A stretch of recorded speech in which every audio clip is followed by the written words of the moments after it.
Haleluya. Katufate Bibiliya zacu. Kabonge badushireho ya tableau prophétique. Uyu munsi turashaka kwibanda kuri hariya h'icyatsi. Nuvuga igihe cy'itorero. Hariya mubona hariya niho dushaka kwibanda kubera yuko niho turi. Uko amateka yarigiye imbere, rero ubu turi mu gihe cy'itorero. Ariko kikaba kigeze hafi kuri uriya murongo utukura, nuvuga kuva hariya hari umusaraba kugeza aho turi ubu hashize imyaka isaga 2000. Uro turi hano turasatira izamuka ry'itorero. Turashaka rero tuvuge kubyerekeye iki gihe turimo ari cyo gihe cy'itorero. Amen. Kuko gifite igihe cyatangiriye, gifite n'igihe kizarangirira. Ariko nituva muri iki gihe cy'itorero turaza gutangira kandi kureba ibyerekeye kiriya gice kindi gikurikira kigizwe n'ibice bibiri, ari byo bintu bizaba nyuma y'itorero. Ntushobora kumenya aha h'icyatsi aho ibihe bigeze mu gihe utarebeye kuri biriya biri imbere. Amen. Haleluya. La raison est simple. Mpamvu iroroshye cyane kumva. C'est parce que, comme l'avons vu, Israël a reçu des promesses terrestres. Kubera ko uko twabibonye Israeli yo amasezerano yakira amasezerano yo hano ku isi. Donc Israël est un peuple de Dieu terrestre. N'ubwoko bw'Imana bwo kuri iyi si. Qui dit terrestre dit localisé dans le temps et dans l'espace. Bishatse kuvuga ngo ahantu runaka no mu gihe runaka. Ça veut dire que Israël est localisé dans le temps et dans l'espace. Nuvuga ngo Israeli iri ahantu runaka kandi iriho mu gihe runaka. Mais l'église de Jésus, c'est le peuple spirituel céleste. Ariko itorero rya Yesu Kristo n'ubwoko bwo mu mwuka avec une vocation céleste. bufite umuhamagaro wo mu ijuru. C'est pour cela que tu ne peux pas localiser l'église en tant que corps. Niyo mpamvu udashobora kumenya kugenekereza itorero nk'umubiri riherereye he. Nous avons des églises locales. Dufite amatorero y'akarere. Une église locale peut naître et disparaître. Itorero ry'akarere rishobora kuvuka rikazimangatana. Mais l'église en tant que corps ne peut jamais disparaître. Ariko itorero nk'umubiri wa Kristo ryo ntishobora kuzimangatana. Parce que c'est un corps mystique. Kuko n'umubiri spirituel. N'umubiri wo mu mwuka. Donc tu ne peux pas le saisir comme ça. Rero ntabwo ushobora kufata n'amaboko gutya. Tu ne peux pas dire moi je vais combattre l'église de Jésus. Ntabwo wavuga ngo ngiye kurwanya itorero rya Yesu Kristo. Tu peux combattre une église locale. Ushobora kurwanya itorero ry'akarere. Parce que l'église locale elle est visible, elle est physique. Kubera ko itorero ry'akarere ryo riragaragara riri ahantu runaka. Mais tu ne peux pas combattre l'église en tant que corps. Ariko byo ntibishoboka ko warwanya itorero nk'umubiri. Parce que l'église de Jésus, kubera ko itorero rya Kristo, l'église universelle, itorero ryo ku isi yose, c'est l'église de partout et de tous les temps. Ni itorero rya hose no mu bihe byose. Amen. Amen. La plupart des gens ne le savent pas. Abantu benshi ntabwo babizi. Même s'ils sont dans cette église. Nubwo bari muri iryo torero. Ils n'ont pas la vision de ce qu'est véritablement l'église. Ntabwo bafite iyerekwa koko icyo ari cyo itorero. Voilà pourquoi les gens sont dans des sectes. Niyo mpamvu abantu bari muri ariya matorero y'ubuyobe. Ils ne voient pas le corps, ils ne voient pas le corps. Bo ntabwo bahishukirwa umubiri. Sectarisme, ça veut dire c'est se couper du corps. Kwirema ibice nuvuga ngo ni ukwica ku mubiri wa Kristo. Donc il faut que l'église locale ni ngombwa rero ko itorero ry'akarere ait une vision du corps auquel elle appartient. Rigira iyerekwa ry'umubiri wa Kristo ari ryo ririmo. Hari ibintu bibiri atsobanuriye, hari itorero umubiri wa Kristo niryo mu bihe byose n'ahantu hose ku isi. Noneho hakaba itorero ry'akarere ryo nitoro rifatika. Par exemple l'église Bethel. Nk'itoro Betere cyangwa n'andi matorero munsi. Tu peux donner une adresse de l'église. Ushobora gutanga riherereye ukatanga aho riherereye. ariko itorero umubiri wa Kristo ryo ni ryo mu mwuka, ntiwarifata nta nubwo warirwanya kuko ntabwo rigaragara mu buryo bw'amaso. C'est cette église dont il est question dans Matthieu 16, 18. Lisons Iryo vite. ni ryo torero rivugwa muri Matayo 16:18. Vite, vite. Somere vuba.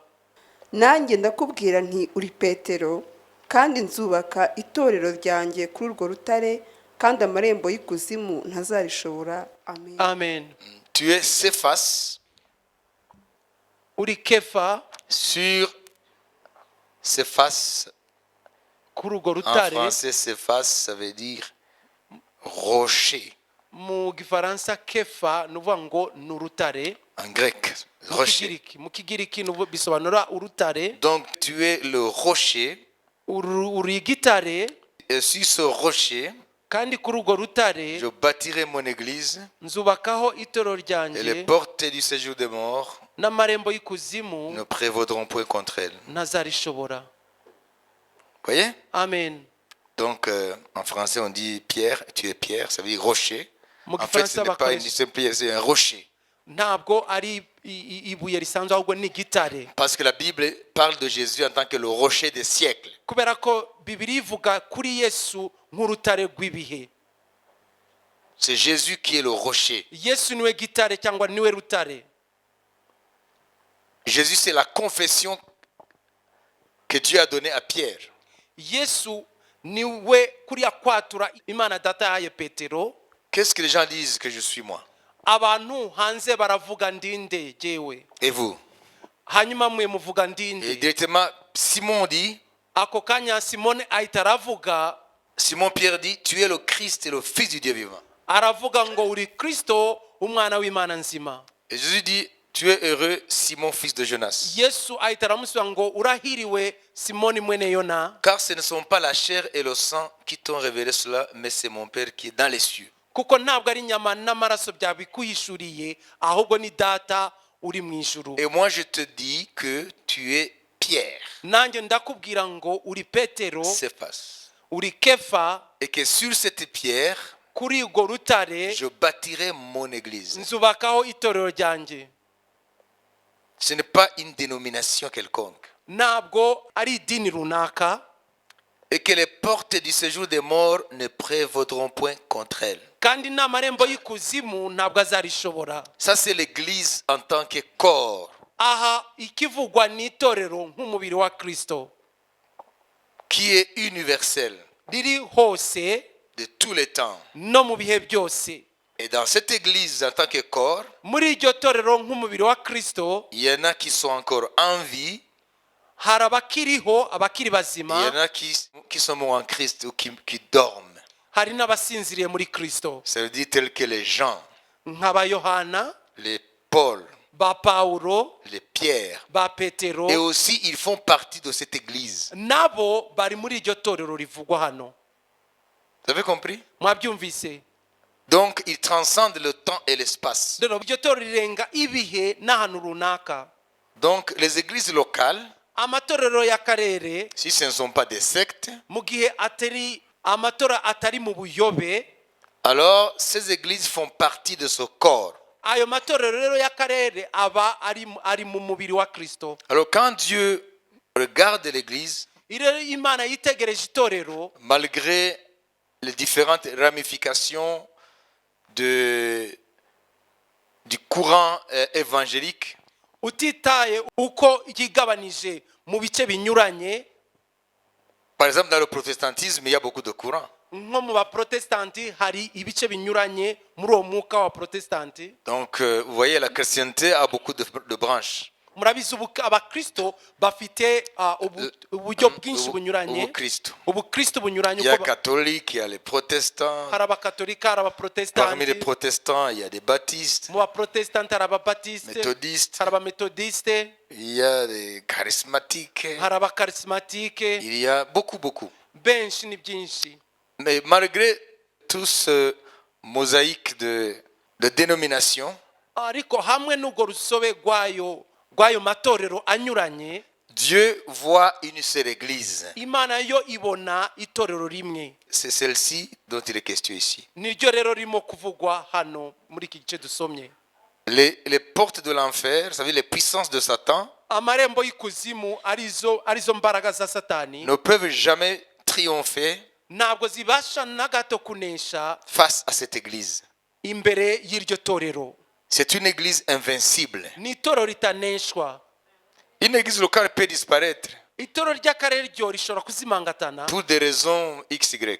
kubw'impamvu zinyuranye, Mais l'église, celle-ci, ariko iri torero iri rivugwa hano, Jésus, le chef de cette église, Yesu niwe mutware cyangwa niwe mutwe w'iryo Jésus, torero. le chef de cette église, dit, Yesu umutware w'iryo torero aravuga ngo je bâtirai mon église nzubaka itorero ryanjye sur ce rocher. kuri urwo rutare. Ça veut dire ma personne, Nuvuga ngo nzaryubakira kuri jye, mon identité. ku cyo ndicyo, Et les portes du séjour de mort n'amarembo y'ikuzimu ne prévaudront point contre elle. ntabwo azashobora kurinesha. Est-ce que vous comprenez? Murimo kubyumva? Parce que tout au long de l'histoire de cette église, Kuko mu gihe cy'amateka y'iryo torero, l'église est passée à travers beaucoup d'obstacles, iryo torero ryagiye rinyura mu bihe by'inzitizi beaucoup binyuranye, d'opposition, byinshi byagiye bihaguruka birirwanya, toutes sortes d'attaques. ibitero byo mu buryo bwose. Elle a survécu aux empires les plus puissants. Ryabashije guhangana, rikomeza kubaho rihangana n'ubwami bukomeye.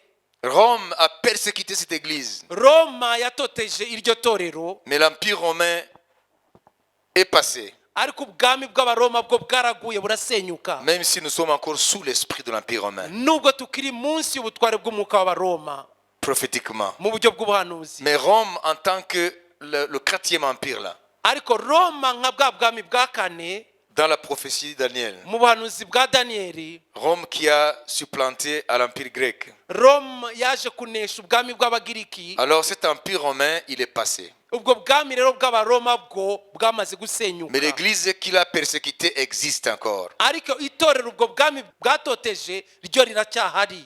L'église, elle est debout. Itorero riracyahagaze. C'est ce que l'empereur Charlemagne avait dit. Nibyo umwami w'abami Charlemagne yavuze. Ou plutôt quand il est mort, on l'a enterré avec un parchemin sur lequel était écrit Igihe yapfaga uwo Charlemagne bamuhambanye n'urwandiko rwari rwanditseho, ça veut dire son doigt pointé sur le parchemin. urwo rutoke rwe rwari rutumbiriye urwo rwandiko. Et le parchemin, et sur le parchemin était écrit: que servirait-il à un homme de gagner le monde, mais de perdre son âme? Urwo rwandiko rwari rwanditseho ngo byamarika umuntu kunguka isi agatakaza ubugingo bwe. Et puis Napoléon Bonaparte a dit, Noneho witwa Napoleon Bonaparte avuga ngo, il a dit, les peuples s'écroulent, aravuga ngo amashanga cyangwa amoko arasenyuka cyangwa aragwa, ou les trônes s'écroulent, les peuples passent. ingoma zirasenyuka cyangwa ziragwa n'amoko agahita. Ça veut dire les Babyloniens sont passés, Nuvuga ngo ubwami bwa Babuloni les Romains bwarasenyutse, sont passés, abaroma nuko, l'empire macédonien est passé, ubwa Makedoniya nuko, l'empire gréco-macédonien est passé, ubwami bw'abagiriki nabwo bwarasenyutse, l'empire médo-perse est passé, ubw'abamede n'abaperisi nabwo bwarasenyutse, mais l'église de Jésus-Christ reste debout. ariko itorero rya Yesu Kristo rikomeje guhagarara. Donc l'histoire prouve la vérité de cette parole, Rero amateka ahamiriza ukuri kw'iri jambo, que l'église de Jésus, ku itorero rya Yesu Kristo rien ne peut l'ébranler. nta kintu na kimwe gishobora kurinyeganyeza. Mais il faut comprendre laquelle. Ariko mukwiye gusobanukirwa ni irihe torero rivugwa. C'est ça.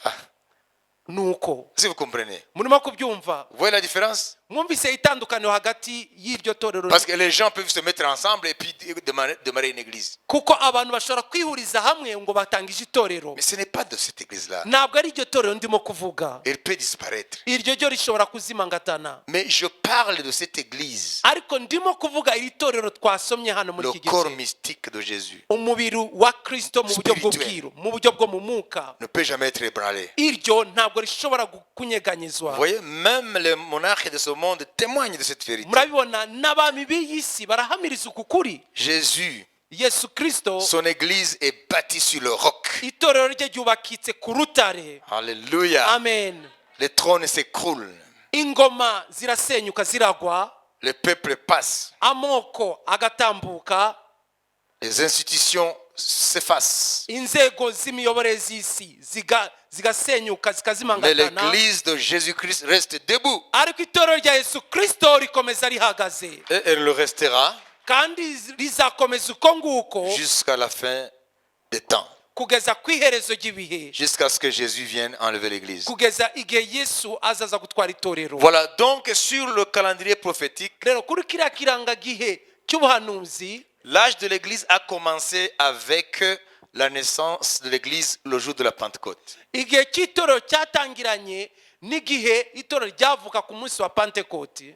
L'église n'est pas née avec Jésus. Itorero ntabwo ryavutse kuri Yesu. Jésus a posé le fondement. Yesu we yashyizeho urufatiro, Et puis l'Esprit est venu bâtir. noneho umwuka we aza kubaka. Jusqu'à présent, l'Esprit est en train de bâtir sur le fondement. Kugeza amagingo aya umwuka we aracyubaka kuri urwo rufatiro. Il prépare l'église épouse Arimo arategura itorero umugeni jusqu'à ce qu'il la présente devant l'époux qui est Jésus. kugira ngo azamushikirize umukwe ari we Yesu Kristo.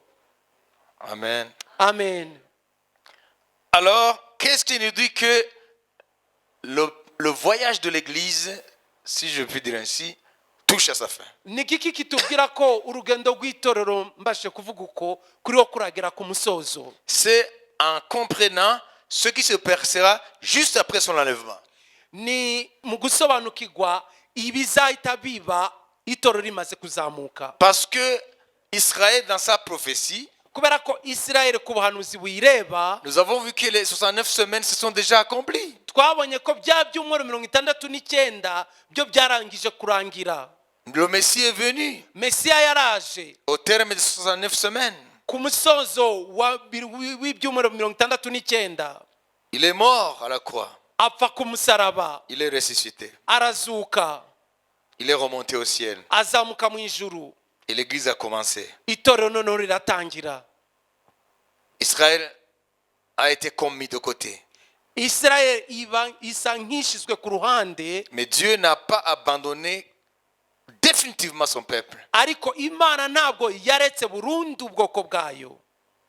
Dans les premières années de l'église, Mu bihe bya mbere cyangwa imyaka ya mbere y'itorero, ça veut dire les 2-3 siècles après la naissance de l'église, imyaka bitatu bibiri itorero rimaze kuvuka, il y a eu une certaine déviation habaye ubuyobe qui avait même atteint les pères de l'église primordiale. Ça veut dire les Augustins, les Tertulliens, kuri bariya ça veut dire ceux qui étaient des piliers après les apôtres, ababaye inkingi nyuma y'intumwa, les piliers de l'église. inkingi z'itorero nyuma y'intumwa.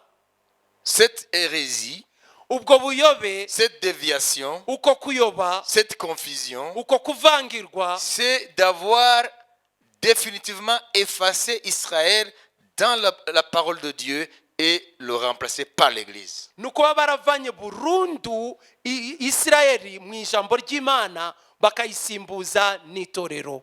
Pour eux, Israël n'existait plus. Kuri bo Isirayeli ntabwo yari ikiriho, C'est l'église maintenant. ahubwo n'itorero. Mais ils n'ont pas compris le plan de Dieu. Ariko ntibigeze basobanukirwa umugambi w'Imana, Qu'il y a encore ko hakiriho kandi des étapes de l'histoire d'Israël ibyiciro ku mateka qui ne y'Isirayeli sont pas encore accomplies. bitarasohoza.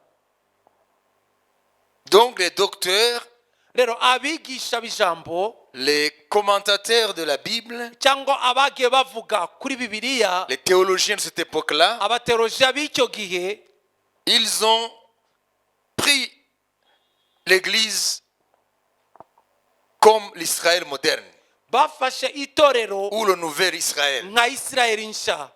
Mais l'église n'est pas Israël. Ariko itorero ntabwo ari Isirayeli, Et Israël n'est pas l'église. kandi na Isirayeli si itorero. C'est pourquoi il faut comprendre le plan de Dieu. Niyo mpamvu dukwiye gusobanukirwa umugambi w'Imana. Regardez ce que Paul écrit en Romains. Et ils avaient ça. Reka dusome ibyo Pawulo yandikiye Abaroma kandi bari babifite. Romains 11.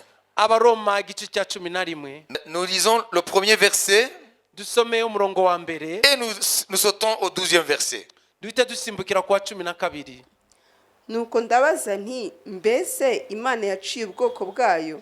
Reka da, kuko nanjye ndi umwisirayeli wo mu rubyaro rwa burahamu wo mu muryango wa benyamini. Alors, avant d'aller au verset 12, qu'est-ce que Paul dit ici? mbere yuko tujya ku murongo wa 12 Pawulo ariho aravuga iki hano? Est-ce que Dieu a rejeté son peuple? Imana yaretse ubwoko bwayo? Il répond, loin de là. Arasubiza ngo ntibikabeho. Non. Alors, au verset 12, Tujya ku murongo wa 12. ariko ubwo kugwa kwabo kwabereye abari mu isi ubutunzi, kandi gutuba kwabo kukabera abanyamahanga ubutunzi, nkanswe kubwira kwabo. Amen. non. Écoutez. Or, si leur chute, si leur chute a été la richesse du monde, Nimba ukugwa kwabo kwabereye ubutunzi isi, ça veut dire leur chute a permis que nous, les gentils, ressuscions le salut. nuvuga ngo ukugwa kwabo kwatubereye inyungu cyangwa kwatubereye twebwe abanyamahanga ubu inzira yo kubona agakiza, Et leur amoindrissement, la richesse des païens. no gucishwa bugufi kwabo kukabera gutungisha abapagani cyangwa abanyamahanga. Alors ici, l'Esprit maintenant révèle qu'il y a une espérance pour Israël. Hano rero mukari harahishura ko hari Après la virgule. ko hakiri ibyiringiro kuri Isirayeli Hein? Ça veut dire après la virgule. nyuma ya kitso. Ça veut dire avant la virgule, il décrit l'état du monde, de la chute d'Israël et le salut des nations. Mbere ya kitso nuvuga ngo ariho aravuga uko isi ihagaze na Isirayeli. Non, non. Il est en train de révéler la richesse du monde par rapport à la chute d'Israël. Ukuntu isi abanyamahanga batungishijwe no kugwa kwa Isirayeli. Vous voyez, kugwa kwa Israël, amahanga yabyungukiyemo. En fait, c'est ça. Vous comprenez? Murabyumva? Alors, il y a maintenant l'espérance.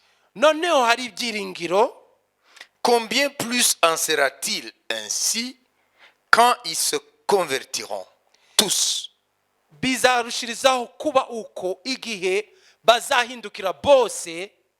Ça veut dire que si leur chute a été la richesse des nations, Niba kugwa kwabo kwarabaye gutungisha abamahanga, si leur amoindrissement a été la richesse des païens, niba gucishwa bugufi kwabo kwabaye ukuzanira inyungu abanyamahanga, alors combien à plus forte raison quand ils vont se convertir, ça veut dire dans le futur, quand ils reviendront à leur Dieu, est-ce que les nations ne seront pas encore plus bénies?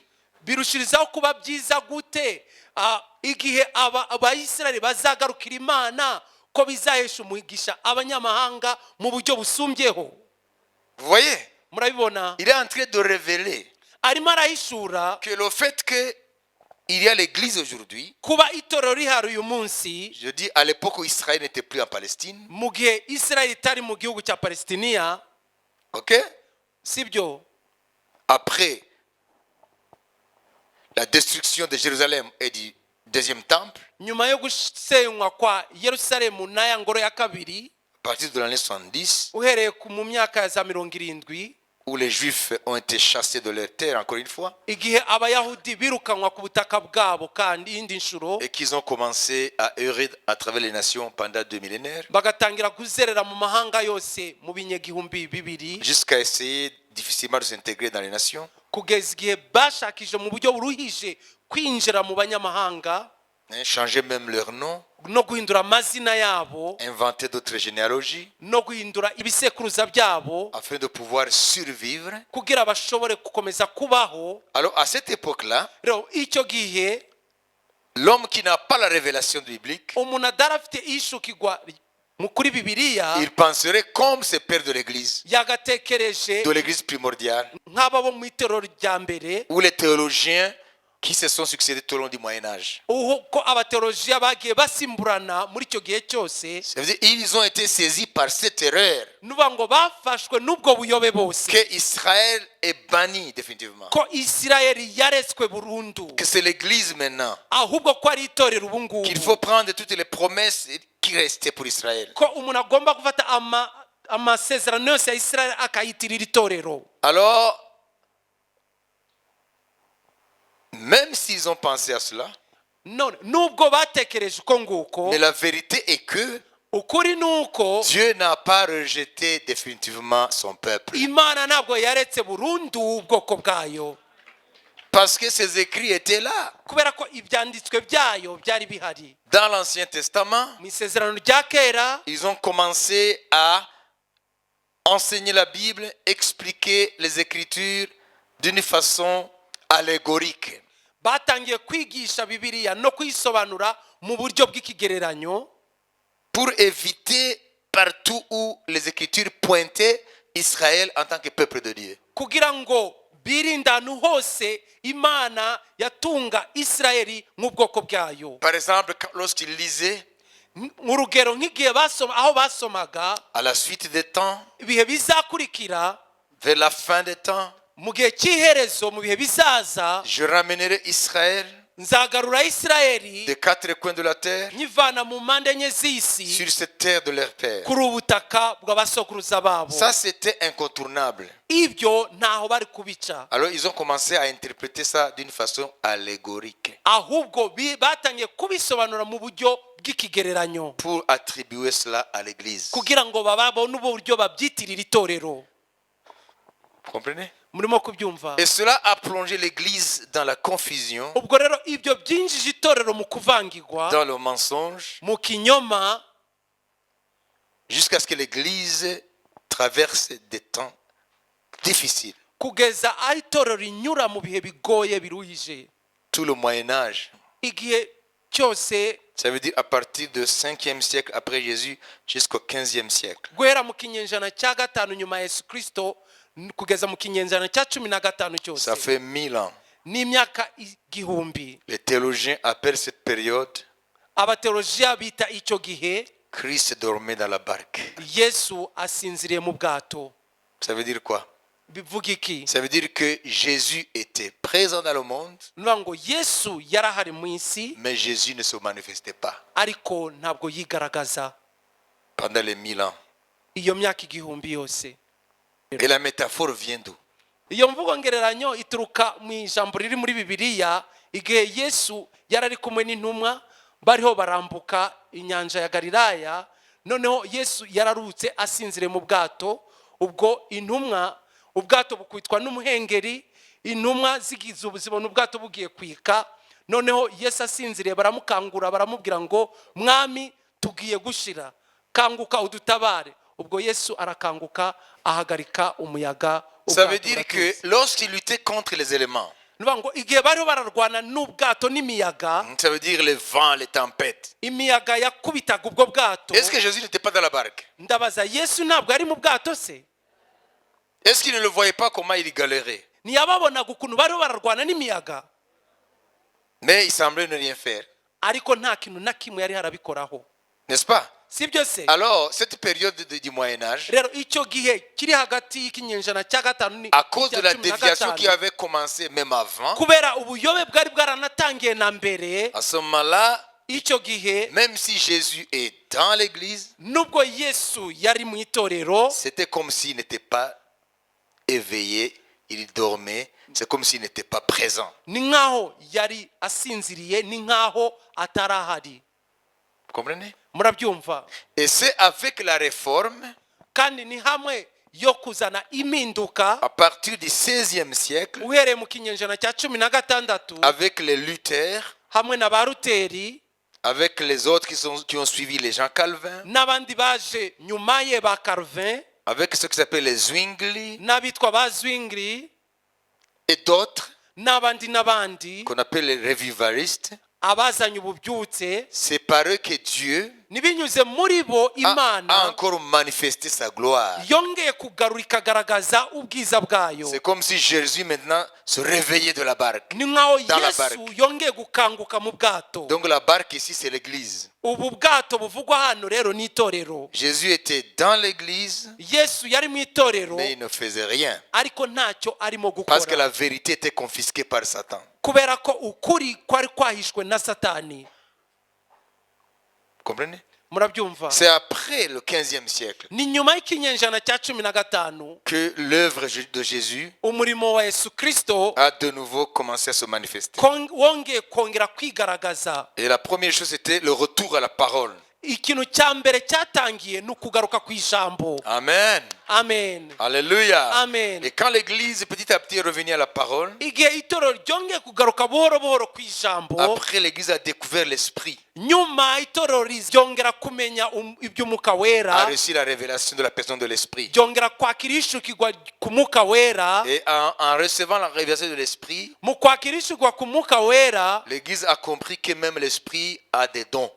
itorero rihita rimenya ko umwuka wera afite n'impano, Que les dons ne sont pas épuisés, ne sont pas finis. ko impano zitararangira gukora. Et Jésus a commencé à restaurer son église. Yesu atangira kongera kubaka itorero rye. Alors maintenant, nous sommes en train de vivre la fin de la restauration. Ubu rero turiho turagera ku musozo w'uko kongera kubakwa kw'itorero, Ramener ce que Satan avait volé. no kugarura ibyo satani yari yaribye, Parce que Jésus bientôt va prendre l'église. kubera ko Yesu vuba araza gutwara itorero rye. Qui a compris? Ninde wabisobanukiwe?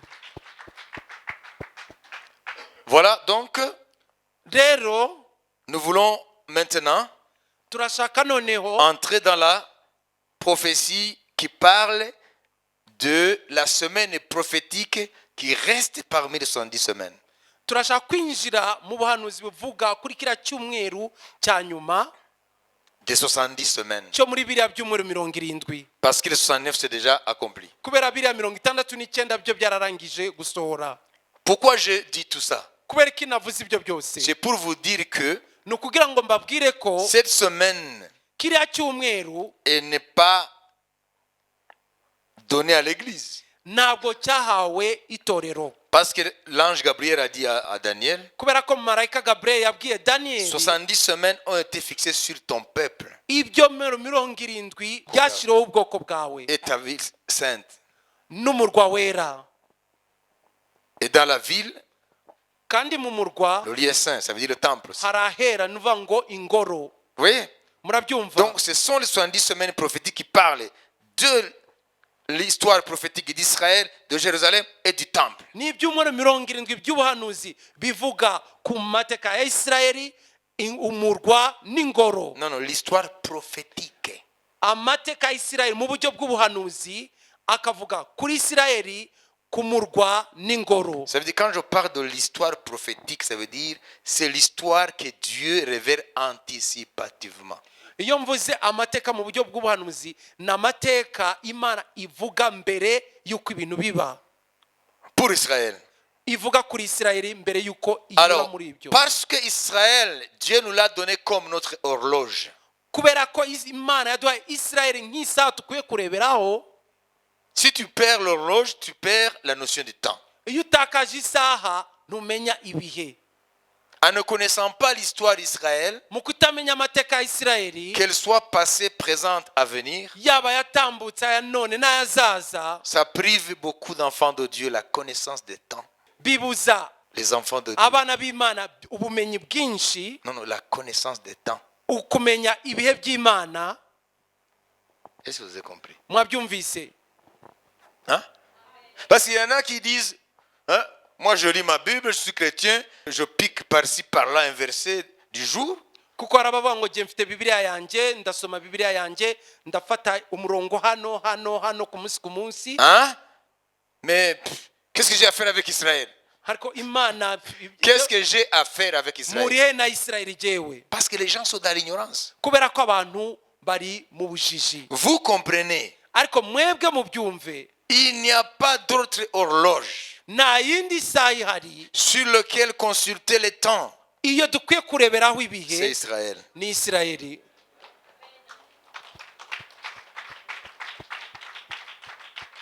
C'est ce que Jésus nous a dit. Nibyo Yesu yatubwiye, Instruisez-vous du figuier. mwigire ku mutini.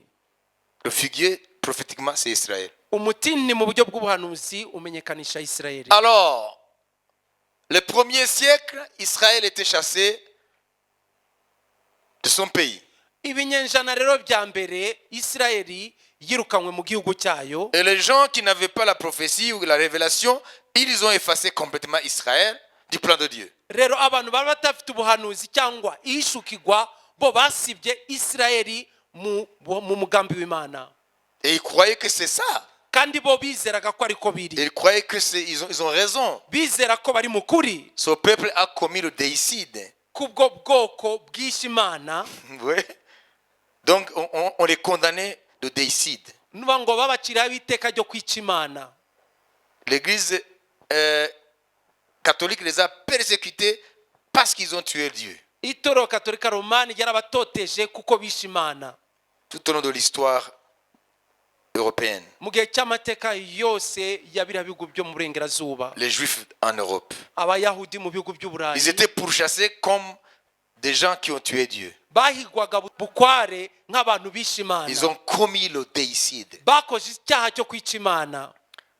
Alors, avec la fin du 19e siècle, Rero mu mpera z'ikinyejana cya 19 la main de Dieu a commencé à bouger les choses. ukuboko kw'Imana kwatangiye kunyeganyeza ibintu. Nous l'avons vu Twarabibonye avec les Theodore Herzl na ba Theodore Herzl et les autres n'abandi que Dieu a utilisés. Imana yakoresheje. Dieu a créé des circonstances. Imana irema ibihe Dieu a suscité des hommes ihagurutsa abantu comme les Balfour nk'aba Balfour et d'autres n'abandi pour que Israël revienne dans son pays. kugira ngo Israeli igaruke mu gihugu cyayo. Et depuis 48, Uherero mu 1948 cet Israël qu'on avait banni du plan de Dieu, iriya Israeli bari barasibye mu mugambi w'Imana le voilà revenir dore noneho iragarutse sur la scène mondiale. ku rubuga mpuzamahanga. Est-ce le concours des circonstances? Ndabaza ni ibintu byikoze uko Est-ce le nguko hasard? ni ibintu byikoze Non, oya c'est déjà écrit dans la Bible. byari byanditswe muri Bibiliya. Pourquoi est-ce qu'Israël revient sur la scène mondiale kubera iki Israeli igarutse ku rubuga mpuzamahanga après l'absence de 2 millénaires presque? nyuma y'uko yari yazimangatanye ibinyagihumbi bibiri? Pourquoi? Kubera iki? Est-ce un accident de l'histoire? Ni impanuka y'amateka? Non, Oya, c'est Dieu qui a ramené son peuple. ni Imana yagaruye ubwoko bwayo. Pourquoi faire? Kugira ngo igere ku yentego. Dieu les a ramenés Imana yabagaruye parce qu'il n'en a pas fini avec eux. kuko ntabwo yari bwarangizanye nabo. Parce qu'il y a une semaine prophétique qui reste. Kubera ko ari icyumweru cy'ubuhanuzi kigisigaye. Est-ce que ça pénètre en vous? Birimo birinjira muri mwe. Unaweza kumpepea Bwana? Mushobora kuzamura ukuboko umwami. Hein? Amen. Alléluia. Amen. Tu as compris? Mwabyumvise? Si on te demande pourquoi Israël est revenu, Baramutse bakubajije kubera iki Israeli yaragarutse ku rubuga mpuzamahanga. écoutez bien. Mwumve neza 80% des prophéties de Dieu sur Israël 80% by'ubuhanuzi bw'Imana kuri Israeli se sont accomplies. bwamaze gusohora. Maintenant, nous sommes dans moins de 20%. Ubu turi hasi ya 20%. Si Dieu a accompli plus de 80%, Niba Imana yarasoje ibirenze 80%, alors il va aussi accomplir les 20%. izanazosohoza nizo 20%. Une autre question. Kindi kibazo, Pourquoi est-ce que Israël, de plus en plus, occupe la une des médias mondiaux? kubera iki Israeli irushijeho kuvugwa mu binyamakuru byo ku isi? La une. Igezweho ari iri kwisonga mu kuvugwa mu binyamakuru byo ku isi. Pourquoi? Kubera iki? Un minuscule pays, Agahugu gato, très minuscule, ni gato cyane, avec moins de 9 millions d'habitants. gafite abaturage bari hasi ya miliyoni 9. Ils sont 8 millions quelque chose. Bage muri miliyoni 8 zirengaho gato.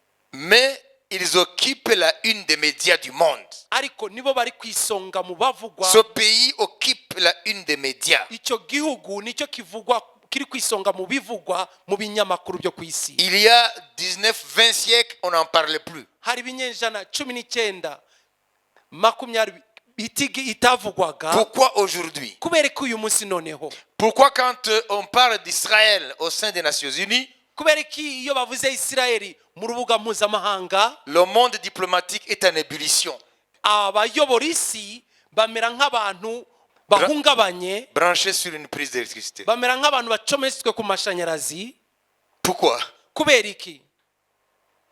Est-ce qu'il n'y a pas vraiment quelque chose qui doit interpeller? Mwumva nta kintu kirimo cyatuma abantu bakwiye kwitegereza neza? Est-ce que vous comprenez mes questions là? Murumva ibibazo ndimo kubaza? Hein? Amen. Un minuscule État pays, Agahugu gato presque 9 millions.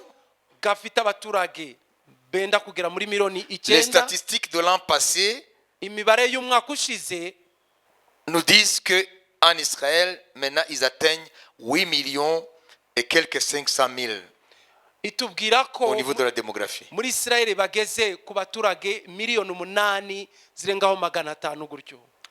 Il y a presque 6 millions et quelque chose de juifs et les autres sont des arabes. Hari miliyoni 6 zirengaho gato n'abayahudi, abandi basigaye bo n'abarabu. C'est ça la population d'aujourd'hui. Abo nibo baturage baturiye Isirayeli muri iki gihe. Mais dans le monde, nous sommes plus de 7 milliards. Ariko mu isi turenze miliyoni 7. Pourquoi est-ce que c'est 8 millions et demi qui font parler d'eux? Kubera iki ari bariya miliyoni 8 n'igice ari bo bavugwa muri iyi si? Pourquoi ce bout de terre tout près de la Méditerranée fait parler de lui? Kubera iki kariya gataka kari ku nkombe y'inyanja Mediterane ariko kariho karavugwa? C'est parce que Ni kubera ko c'est là où ni hariya sont concentrées hahuriyeho les forces spirituelles imbaraga zo mu mwuka qui gouvernent le monde. ziyobora isi.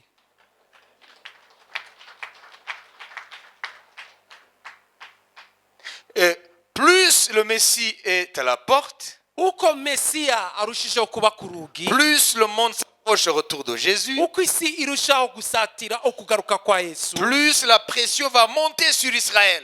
niko ibitero kuri Isirayeli bizarushirizaho La kuzamuka. pression va monter. Imbaraga zirwanya Isirayeli zizazamuka. L'hostilité va monter. Imbaraga zirwanya Isirayeli zizazamuka. Les tensions du monde Impagarara mu isi vont se concentrer là-bas. zizatumbiriza hariya. C'est étonnant, non? Ni ibintu bitangaje sibyo? L'Irak, c'est un grand pays, Iraki ni igihugu kinini cyane très riche en pétrole. gitunze muri peteroli. Vous comprenez? Murabyumva? La Libye, Libya nuko, le Congo Kongo nuko, et d'autres pays. n'ibindi bihugu. Mais ils n'attirent pas l'attention comme ce petit État. Ariko byo ntabwo abantu babitumbiriye babihanze amaso nk'ako gahugu gato. Comprenez? Murabyumva? 2/3 des résolutions de l'ONU, 2/3 by'ibyemezo bya Loni ça concerne Israël. byerekeranye na Isirayeli. Amen. C'est comme si sur cette terre, il n'y a qu'Israël. Ni nk'aho kuri iyi si ikihari ni Isirayeli gusa. C'est comme s'il ne se passe rien ailleurs, ce n'est que sur le sol d'Israël. Ni nk'aho nta kindi gikoreka ahandi, ahubwo ibiba byose birabera kuri Isirayeli, mu butaka bwa C'est Isirayeli. parce que Israël est au rendez-vous Ni kubera ko Isirayeli yaje kuri gahunda avec y'Imana, l'Éternel. yaje kuri gahunda y'Uwiteka. Parce que bientôt, ils vont vivre la dernière semaine qui reste. Kubera ko vuba aha baraza gutangira kuba muri kiriya cyumweru cya nyuma cya biriya byumweru 70. Cette semaine va commencer avec l'enlèvement de l'église. Kiriya cyumweru kizatangirana no kuzamurwa kw'itorero. L'église qui va être enlevée en un clin d'œil. Itorero rizazamurwa mu kanya ko guhumbya.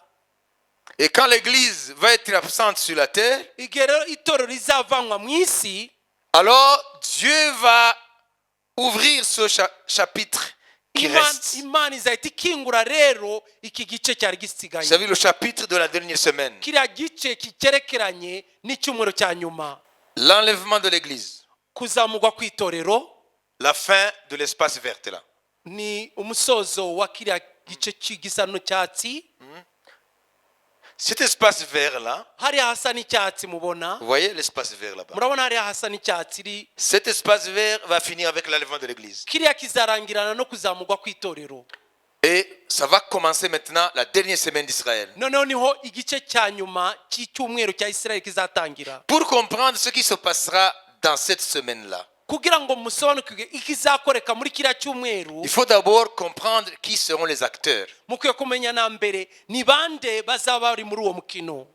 Comprenez? Murabyumva? Il y a deux personnages qu'il faut connaître, Hari abantu babiri mukwiye kumenya, que la Bible révèle dans Apocalypse 13. Bibiliya ishura mu byahishuwe ibice 13. Le premier personnage, c'est la bête Uwa mbere ni uwitwa inyamaswa qui monte de la mer. izamuka iva mu nyanja, Et le deuxième personnage, c'est la bête qui monte de la terre. umuntu wa kabiri ni inyamaswa izamuka iva mu butaka. Ce sont les personnages principaux, acteurs durant cette semaine. Nibo bantu b'ingenzi babiri bazakora umurimo muri kiriya cyumweru cya nyuma. Et il y a beaucoup de confusion et de mensonges et d'erreurs à propos de ces personnes. Kandi hari ukuvangirwa, hari ibinyoma byinshi ku byerekeranye n'abariya bantu. Nous allons lire seulement le premier verset qui parle de la bête qui monte de la mer. 13, 1. D'abord 13, Soma 1. umurongo wa mbere gusa, Vite, vite, vite, vite. 13, 1. 13 rimwe. Et après, je vais vous expliquer. Nyuma ndabona Et kubasobanurira. vous aurez la facilité de comprendre en lisant par vous-même. Ubwo bizaborohera gusoma nimwisomera, kumva nimwisomera. 13, 1 et puis 11. 13 rimwe, noneho tujye ku murongo wa 11. ngihagarara ku musenyi wo ku nyanja, ngiye kubona mbona inyamaswa iva mu nyanja ifite amahembe 10 n'imitwe 7. Ku mahembe yayo hariho ibisingo 10, no ku mitwe yayo hariho amazina yo gutuka Imana. Nuko mbona indi nyamaswa izamuka iva mu butaka, iyo yo yari ifite amahembe 2 nk'ay'umwana w'intama, ivuga nk'ikiyoka. Amen. Amen. Alors, comprenez. Mubyumve, La première bête, inyamaswa ya mbere on nous l'a décrit comme ayant 10 cornes et 7 têtes. bayitubwira ko ifite amahembe 10 n'imitwe 7. Amen. Amen. Ailleurs, dans Daniel par exemple, Ahandi nk'urugero muri kitabo cya Daniyeli, même dans l'Apocalypse, dans le même Apocalypse 16 par exemple, no mu bice by'ibyahishuwe nk'igice cya 16, on nous parle de cette bête batubwira kuri iyo nyamaswa comme l'Empire romain. nk'ubwami bw'abaroma, Le quatrième animal dans la révélation Daniel 7. ariyo ya nyamaswa ya kane mu gice cya 7 cy'ubwahanuzi bwa Daniyeli. Ça veut dire le quatrième empire qui a renversé l'empire grec. Bwa bwami bwa kane bwakubise hasi ubwami bw'abagiriki. Et puis, la bête, c'est l'empire et en même temps, c'est le chef, le dernier chef de cet empire. Kandi umutware wa nyuma w'ubwo bwami, Parce que l'empire romain a eu beaucoup d'empereurs. kuko ubwami bw'abaroma bwagize abatware benshi. Souvenez-vous dans Daniel 9, Mubyibuke muri Daniyeli igice cy'icyenda verset 27. umurongo wa 7, On nous parle 26-27. umurongo wa 26 kwa On dit 27, le peuple d'un chef qui viendra baravuga ngo ubwoko bw'umutware uzaza détruira la ville et le temple. azasenya umurwa n'ingoro. Et nous savons que Kandi tuzi ko le deuxième temple juif ingoro ya kabiri y'abayahudi a été détruit par les Romains. yashenywe n'abaroma. Ça veut dire le chef qui viendra Bivuga ngo umutware uzaza et qui fera ce que nous allons voir durant la dernière semaine là. azakora icyo turi buze kubona muri kiriya cyumweru cya nyuma. Il sortira Azakomoka du peuple qui a détruit la ville et le temple mu bwoko bwasenye umurwa n'ingoro en l'an 70. mu mwaka wa 70. Donc c'est Rome. Nuvuga ngo ni Roma. Alors pour ne pas vous embrouiller, Kugira ngo bye kubavanga, cette bête là, iyo nyamaswa c'est l'empire ni ubwami et son dernier chef. n'umutware wa nyuma wabwo. Et pourquoi est-ce qu'elle monte de la mer? Kubera iki ije izamuka iva mu nyanja? La mer, c'est le symbole des peuples, des nations. Inyanja ni igishushanyo cy'ubwoko n'amahanga. Ça veut dire que c'est un chef non-juif. nuba ngo ni umutware utari umuyahudi. Qui a compris? Ninde wabisobanukiwe? Est-ce que vous avez compris? Mwabyumvise? Amen. Amen. Et la seconde bête, Inyamaswa ya kabiri elle monte de la terre. yo izamuka iva mu butaka. La terre, c'est Israël. Ubutaka bumenyekanisha Isirayeli. Ça veut dire que le deuxième personnage, nuba ngo wa muntu wa kabiri qu'on a décrit aussi comme une bête, nawe bamuvuze nk'inyamaswa, qui était comme un agneau. yari imeze nk'umwana w'intama. La bête était comme un agneau, Iyo nyamaswa yari imeze nk'umwana w'intama, avec des cornes comme de l'agneau. afite n'amahembe nk'ay'umwana w'intama. Mais écoutez, écoutez, Ariko mwumve neza, mais quand elle commence à parler, ariko igihe atangiye kuvuga, quand la bête commence à igihe parler, ya nyamaswa itangiye kuvuga, l'esprit dit, umwuka aravuga ngo on entend un dragon. bumva ikiyoka, inzoka. Ça veut dire, Bivuga ko le dragon, c'est Satan. iyo inzoka cyangwa ikiyoka Qui ni est la Satani. véritable agneau? Ninde mwana w'intama w'ukuri? C'est Jésus. Ni Yesu. Ça veut dire que la seconde bête Nuba ngo iriya nyamaswa ya kabiri sera juif azaba ari umuyahudi, et il viendra comme Messie des Juifs. azaza nka mesiya w'abayahudi. Parce qu'il est comme l'agneau, mais il n'est pas l'agneau. Kubera ko ameze nk'umwana w'intama ariko si umwana w'intama. Et quand elle parle, Iyo avuze, cette bête parle comme un dragon. iyo nyamaswa ivuga nk'ikiyoka. Et la Bible dit, Bibiliya ikavuga ngo parmi d'autres noms de Satan, mu yandi mazina ya Satani on dit qu'il est le dragon, bavuga ko ari ikiyoka, le serpent ancien, ya nzoka ya kera, l'adversaire de Dieu, umwanzi w'Imana, Satan. niwe Satani. Jusque-là, vous comprenez? Kugeza aho murabyumva?